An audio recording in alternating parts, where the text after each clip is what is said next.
Hello and welcome to the Empower Couples podcast, where here you get modern, non-boring relationship advice for you and your partner to communicate like pros, fight smarter, and stay on the same team no matter the challenge that you face. I am one of your hosts, Aaron Freeman. And I'm Jocelyn Freeman, but you all just know us as the Freemans.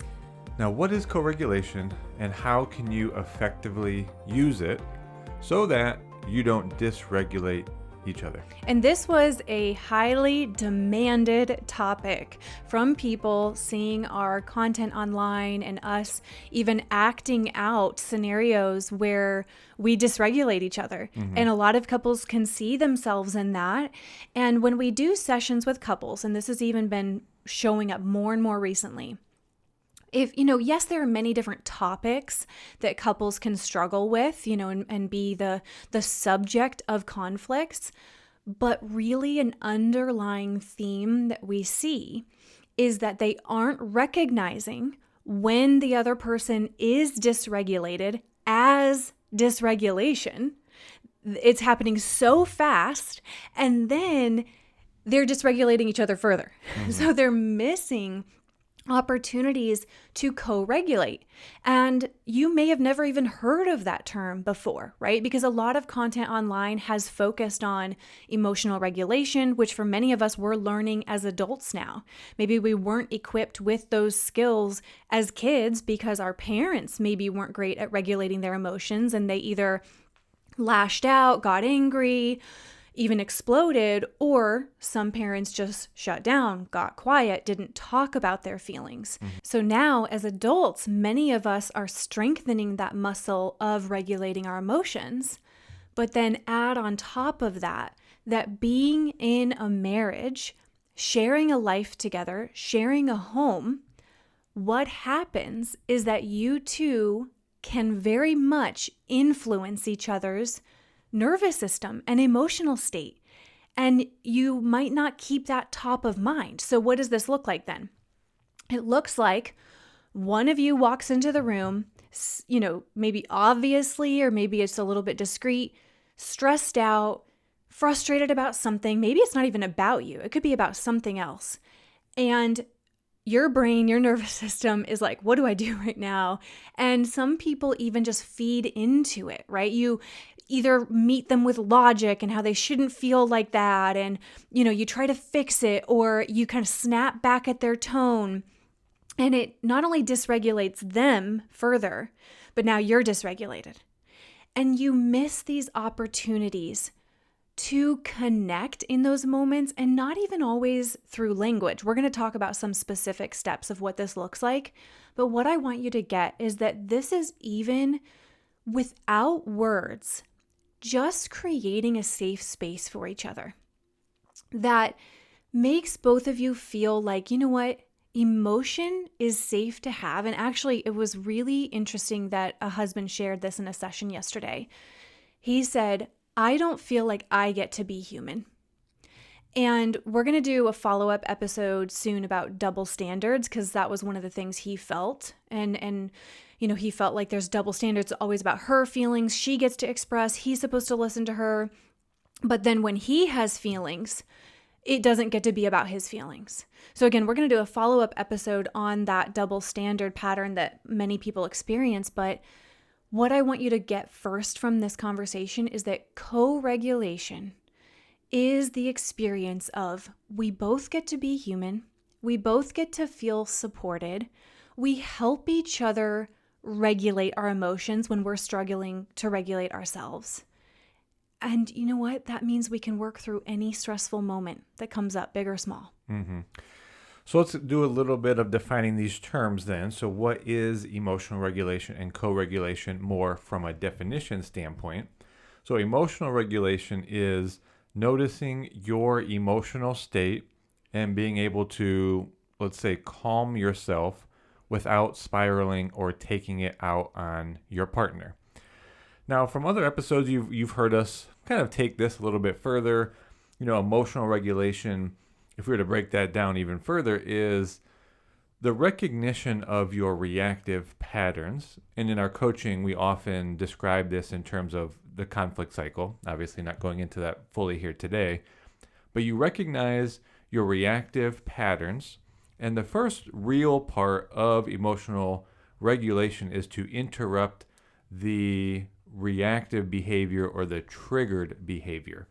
That's ultimately what is going to further dysregulate your partner and spiral this thing into a bigger conflict. The second part of that is once you're able to interrupt the behavior, then the more of what people are used to is the emotional regulation is accepting the emotion that is coming up for you in that moment. Again, you're able to keep yourself from reacting, but now you need to start to, the term might be down regulate that emotion from something that's heightened within yourself to something that's more towards being neutral, maybe calm, so that you're in a position to be able to help your partner co-regulate. So what's co-regulation? Would be two people helping each other return to a grounded or neutral or calm place emotionally, especially after something, and that something being that an event or a situation elicits an emotion in the other person. So co-regulation does require one person to be regulated, and then you're maybe able to provide a supportive role to either more quickly or more supportively help your partner regulate if they haven't yet themselves. And then, ideally then in that place, you can reconnect from whatever this little disturbance might have been. And then if there's needed a solution to go forward or action, that you're doing it collaboratively. Now, one interesting thing we want to go even further back is that there is a parenting example here. So parents help to regulate their kids when they're young by holding them. So young kids cannot yet regulate themselves. So in a sense, that co-regulation is happening by, let's say there's an emotional disturbance or upset for the child. And there's various things that parenting talks about, but it's embracing them, holding them, light shushing, rocking. Depending on the age, you might just sit on the floor with them. But you are regulating with them because they cannot. So in a sense, that co-regulation is you are, through maintaining your own reactivity and down regulating your own emotion, that you're transmitting that calmness to your child that does not know how to self-regulate themselves. Now you're in a marriage. Both of you are adults, and though likely you haven't learned to be the best self-regulator, there does need to be a level of self-regulation there that allows for the couple to then further co-regulate. You're not managing. Your partner's not incapable of down-regulating their emotion. And that's really what we want to talk about more today. Yeah, and I think the distinction is, because I know some people listening might misinterpret this to be, are you saying I'm responsible for regulating because my partner can't handle their feelings? No, that would be more of a codependent dynamic, right? Which I had done an episode recently about the difference between codependency, interdependence, and then hyperindependence. And so what an interdependent relationship, which is a healthy dynamic, is we both take responsibility for our feelings. We both do our best to regulate ourselves the majority of the time, whatever percentage, 95+% of the time, right? And we're aware of how our energy, our attitude, our behavior is affecting the environment around us. So there's that. But we're also an interdependent relationship. Sometimes I'm tapped out, and I'll tell you just quick story, and then we're going to go more into the specifics of co-regulating. What does it look like? But earlier this week, I was not fully resourced. And by that, I mean, I got a really bad night of sleep. I was really stressed out about a couple big business things. I was spiraling, right? I'm normally, I would say, a pretty resilient, strong mindset person, but I was not fully resourced. And because of that, I was not showing up my best self as a mom. to be honest. Right now, I wasn't like being crazy harsh or anything like that, but I just was not able to be the best co-regulator with her. And Are you talking about with our daughter? Yes, with Sky. Sorry, with Sky.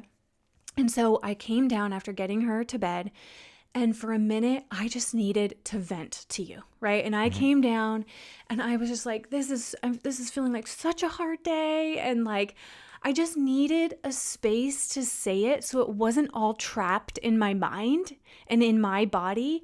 And thankfully, you just listened. You didn't make it wrong.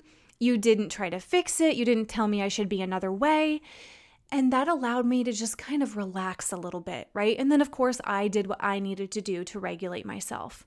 And whenever you and I encounter these hard moments with our daughter, because that's the thing about looping in parenting into this dynamic, is that you are now regulating so much with and for your kids that then a lot of times you don't have as much left over for each other. And so, well, I would even add to that. Not just that, but I would say you then, as you know, in your story, you walk down the stairs. You or your partner is now coming into interaction with your partner more stressed and on the verge of dysregulation. So if you don't provide a good response, then that's when you dysregulate each other. Yeah. So just to wrap up my point here is that if you are a parent, I'm sure you can relate to the fact that you even have less capacity for regulating yourself and with your partner. So what does that mean? That means you need to be even more conscientious of, all right, we're a little bit less resourced for each other. We have a little bit less capacity because we're doing so much co-regulation with our children. That doesn't mean we miss every opportunity to co-regulate and we dysregulate each other further. We have to be aware of the fact that we affect each other's nervous systems so much. And that's what you have to realize is it's not only the words you say to each other. It's not only the superficial things you can see. It is how do our nervous systems feel around each other? And are we helping each other feel more calm, more safe, more just grounded. Accepted even sometimes. Accepted, yes. Or are we making each other feel judged, unsafe? It's not okay. You need to be even more perfect. It's never okay to be human. And you know, a lot of this, it just happens so fast. So we don't want to go into too much depth, but you can just observe some of the body language of your partner. It's like I could feel that was hard for Jocelyn as she came down the steps. For some people, it's more like a tone that's harsh or defensive or, you know, being sort of justified and various expressions on one's face. And all of this is just getting interpreted in our brains in milliseconds. You know, a face might look cold, or you might interpret that your partner's about to say something that's a threat to you, right? So we're giving like so much meaning to the things, even observing them, even prior to happening. And, you know, that's a part of why even a good intent or a neutral statement can escalate, because over here, I've already interpreted as probably some sort of threat. And I would even say for some, it also comes down to really this subconscious feeling of the way that you're being over there is making me feel something that I don't like, and I would like you to stop that so I feel better. Right? Like this really at the end of it, because as I sat out there on the couch, you know, we were in our relaxing time, and I could feel, and sometimes like I want to be supportive. I'll just put myself in there. And if I would have said something like, hey, you just got so much going on, you just like, don't worry about it, or, you know, just move past it, right? That's not necessarily going to provide a environment to co-regulate. And in some instances, if you're thinking to yourself, like, I actually don't know what to do here, I would say default to listening and saying way, way less. Which we're going to get into some practical steps. Let me just say one more thing, though, about that scenario. The other thing you could have done was coach me or criticize me in that moment too, right? You could have given me feedback.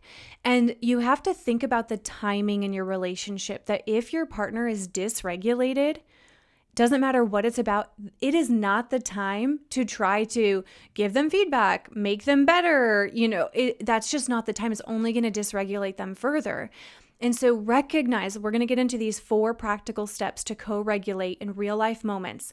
But right now, I want you to just set the goal is we are going to recognize more opportunities to co-regulate with each other, because that makes us feel more united, more supported, and in an emotionally safe relationship and environment. You have to say, as you go into this, most people don't respond to being forced to change how they feel. And I said that very specific way. Feeling as if you're forcing me to change my state. Obviously, there's a lack of acceptance there. There isn't a validation.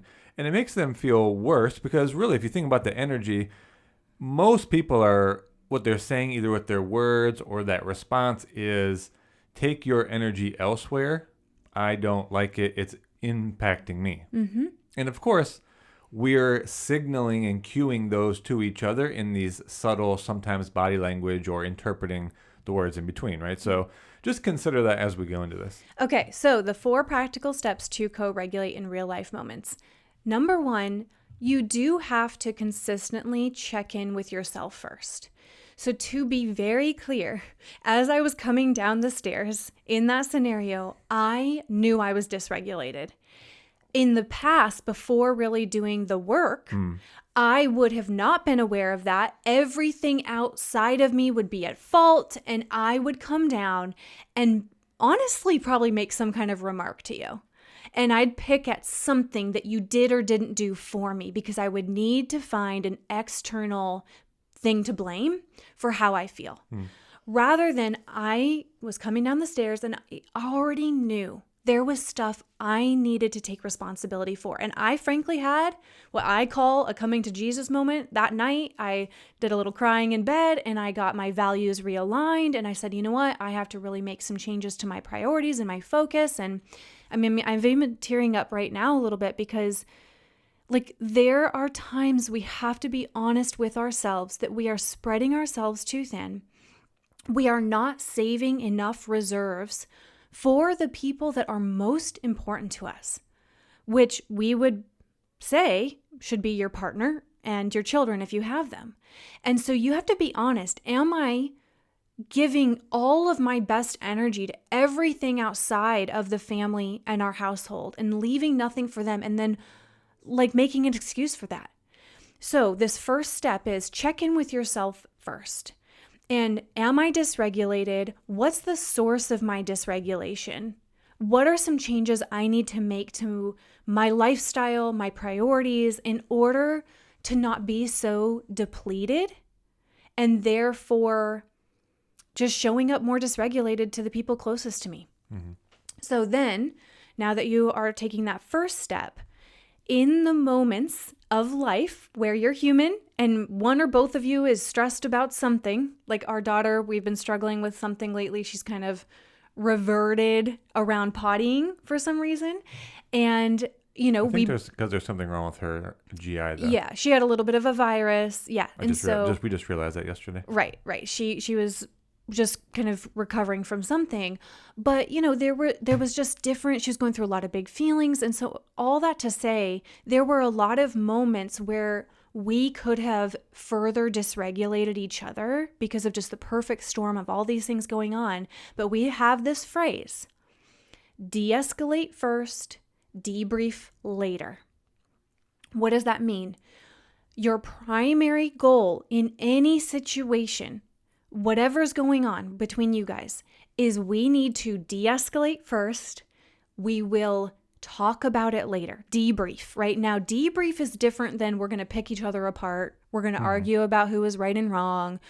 It is, all right, you know what? We need to let the energy settle right now. All right, there's a lot of people with feelings right now. Things are maybe getting misunderstood. We need to bring the environment down to harmony, to calm. That can look like both of you just saying less, like Erin mentioned. That can look like, just putting your hand on their back and being like, hey, babe, this is really hard right now. We're going to get through this. It could look like, hey, I'm going to take over right now, right? If you need to tap out, let's say it is a parenting situation.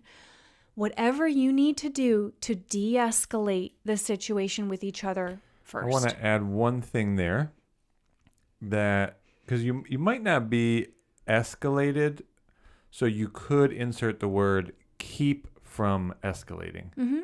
So it's either de-escalate because you're starting to feel that tension is starting to elevate, or like Jocelyn came down the steps and nothing was escalated. I realized it's going to be on me to make sure I don't escalate this. Yeah, true. And it's so, yeah, but however you want to think about it, I then decided to just affirm what you were saying. Oh man, I know this has been a really hard week. There are some things that you're really trying to identify for yourself. You had to sing 15 songs to our daughter. I said, hey, totally get it. So then the action I did take was, hey, I'll go up there and sing the last couple of songs, because I know at night she responds better to me saying, hey, this is the last song, and then I'm going to go. Mm-hmm. So. Yeah, I think, and remember that it doesn't mean you never talk about things. It's just about the timing factor again. Right now, in this moment, even if it's just my partner that's dysregulated, this isn't the time that they're even in a logical frame of mind. And so their nervous system will only feel more, I don't even know the word, just dysregulated. I'm not trying to be redundant, but it's like, I need to just create safety right now. And then in a calm state, we can debrief. Erin and I do this often, whether it's about parenting stuff, business stuff, anything is, all right, hey, we both are cool, calm and collected now. Let's debrief. Like you're watching footage of a sports clip, right? I didn't even play sports. So I'm like a sports play. It's fine. It's close. Right. And so you debrief as a team. All right, you know what? How could we be better? And so here, I want to bring this through, and then we'll get to the last two practical steps. So again, I took responsibility for my dysregulation, and that it was shifts I needed to make to my priorities, where my energy was going. And so you know what? I had a lot of reflection time that night. And in the morning, I came to you and I said, you know what? Here's changes I'm making. It was like I initiated that debrief so that you didn't think that I could just, continue on with that dysregulation. Like I take responsibility. I already had some awarenesses. You and I debrief. Okay, yep, here's how we're gonna be even better, changes. It's just constructive and collaborative.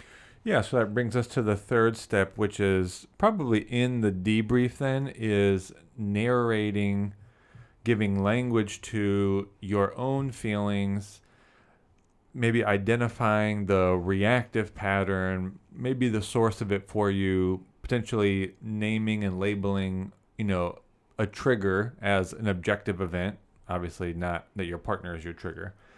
So this is how we want to start to get into the debrief. Like, how do you have the debrief so that the debrief doesn't then escalate you either? Yeah, this requires, again, more of that self-awareness, but we all know that you statements, if I were to start with any of like, you this, or you didn't do that, or it's going to feel as though I'm blaming and vice versa.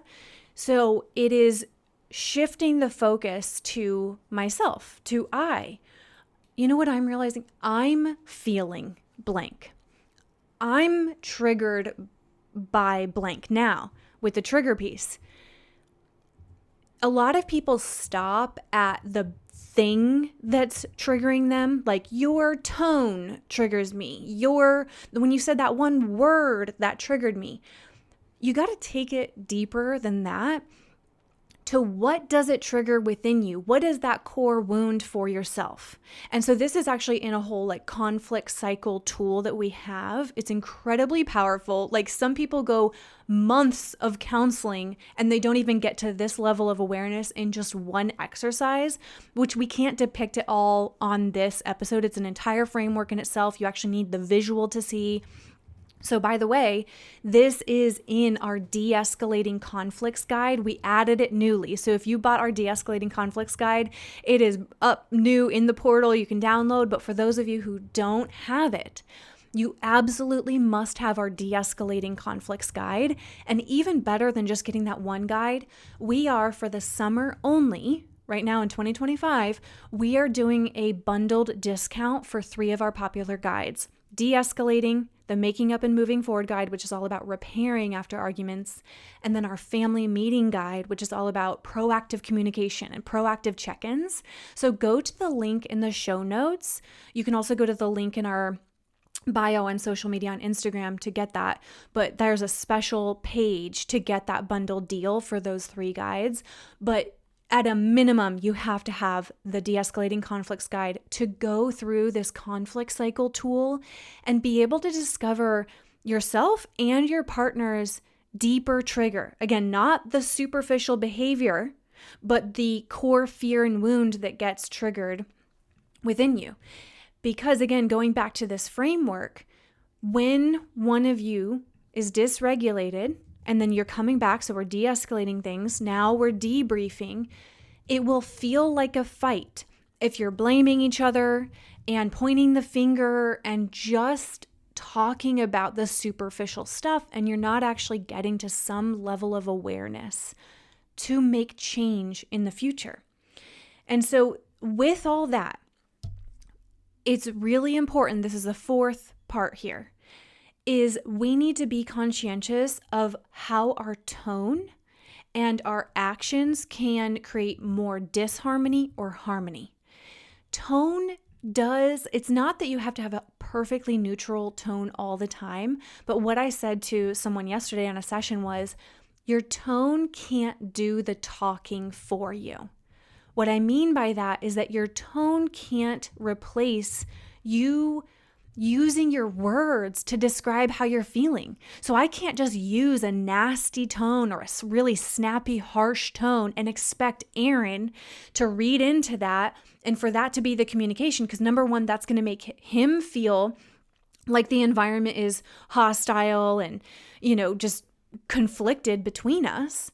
But he's also not getting real information into the vulnerability of what I'm feeling. And that's the thing, is that when we're dysregulated, a lot of times our defenses come up, and a lot of times it'll present as anger.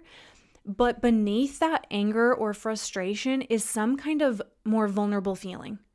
And so going back to this whole point, we need to each be conscientious of our tone, of our actions, and whether that is creating more safety or it is creating more of a disharmony between us. Because it all matters. Not just your words, literally, do you slam things when you're dysregulated? Do you huff? Do you puff? Do you roll your eyes? Do you... I thought you were going to blow the house down on that one.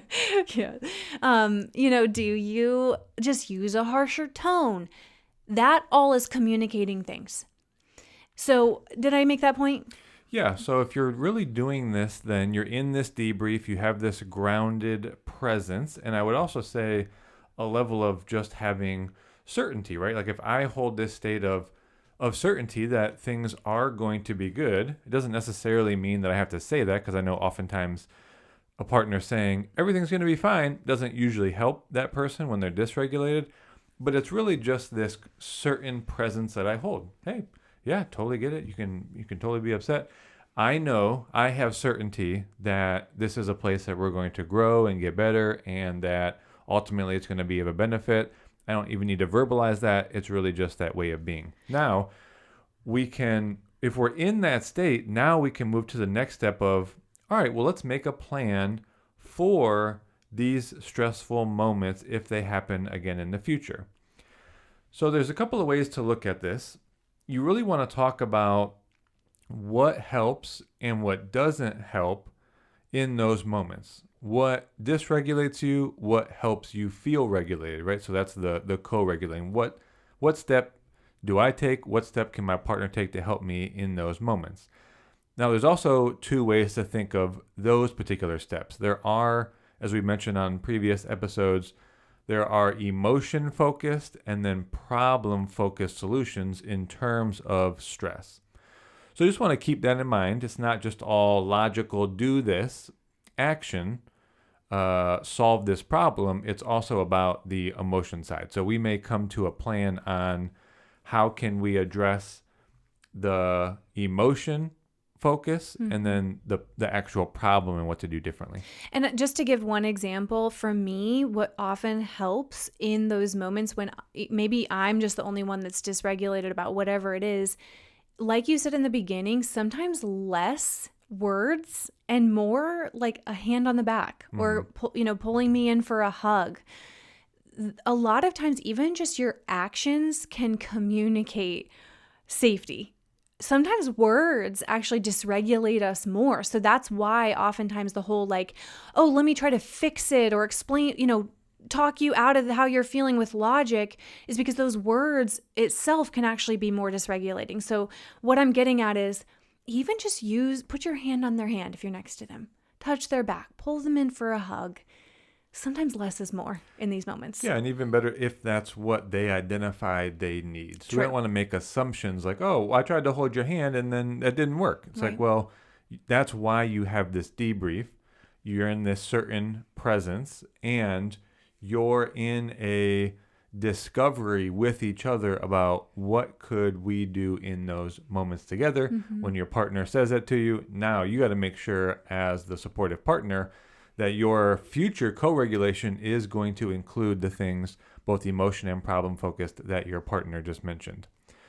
Now we want to take this one step further, because if you do all that, you can keep the tension and the emotion from escalating. So you're co-regulating and you're keeping it more calm, which is great. That's a huge win.